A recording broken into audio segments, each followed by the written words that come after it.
नमस्कार, जय श्री श्याम। अब हम कैलेंडर का नेक्स्ट टाइप बताने जा रहे हैं, तो अच्छा लगे तो चैनल को लाइक, सब्सक्राइब और शेयर करें। देखें अभी कैलेंडर में क्या है, साधारण वर्ष के बारे में हमने आपको अभी बताया। लीप वर्ष, साधारण वर्ष क्या होती है। अब साधारण वर्ष जिस वार को प्रारंभ होती है उसी वार को क्या होती है, समाप्त। कैसे देखें आप, साधारण वर्ष में कितने दिन होते हैं, 365 दिन। 365 दिन होते हैं। अब मैं आपसे बोलूं आज की जो डेट है उससे 7 दिन बाद क्या वार होगा, वही वार होगा भाई। आज की डेट कितना है अपना, जो भी डेट है उससे आप 7 दिन बाद निकालो या 7 दिन पहले निकालो तो वही वार आएगा।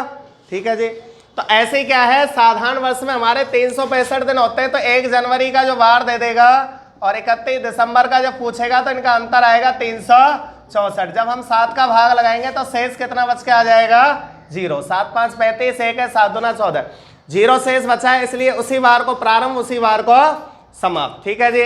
देखें जैसे एग्जाम्पल के तौर पे हम 1 जनवरी 2011 को शनिवार था, तो 31 दिसंबर 2011 को क्या वार होगा, शनिवार ही होगा।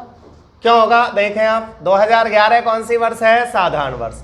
1 जनवरी प्रारंभिक दिन और 31 दिसंबर अंतिम दिन, तो एक ही सेम डे पे प्रारंभ, सेम पे ही समाप्त। ठीक है, तो शनिवार को ही समाप्त होगी। अब हम आपसे 1 जनवरी 2012 का वार पूछते तो एक ऐड हो जाता, उसमें एक जुड़ जाता। ठीक है जी।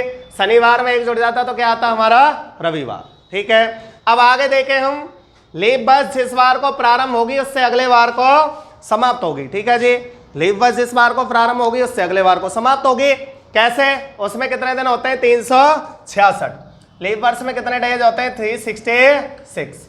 अब 1 जनवरी से इनका डिफरेंस निकालते हैं हम। 1 जनवरी और 31 दिसंबर के बीच में कितने दिन का गैप हो जाता है, 365। जब हम 7 का भाग लगाते हैं तो 7 5 35, 1 7 दूना 14, एक शेष बच के आता है, एक क्या आता है, शेष। अब हम आपसे 8 दिन बाद वार पूछे, आज का वार है बुधवार, तो 8 दिन बाद गुरुवार होगा, क्योंकि 7 दिन बाद बुधवार और एक अगला।